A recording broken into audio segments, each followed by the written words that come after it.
Welcome to Kenton Teaches. Enjoy the video. You start by confirming prerequisites. Node, JS16+, NPM or Yarn, and a Genmoji API key. Create a project folder, run git init, and open a terminal there. Once done, initialize package. JSON with NPM init or Yarn init, then install the Genmoji CLI or SDK. Make sure to export your API key as Genmoji API KEY in your shell profile, so tools can access it without exposing secrets in code. Next, install the Genmoji package and any peer deps. Use savedev for build tools or install globally for CLI use. Create a Genmoji. Config. JSON with keys for style, size, e.g., 128, and output directory.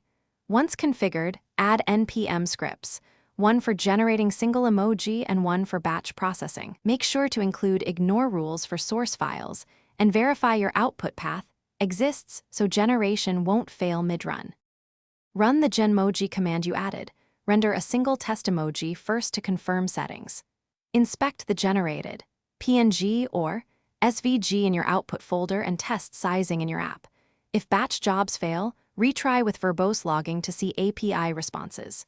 If things go wrong, the most common fixes are re-exporting Genmoji API KEY, verifying network access, and correcting minor typos in Genmoji.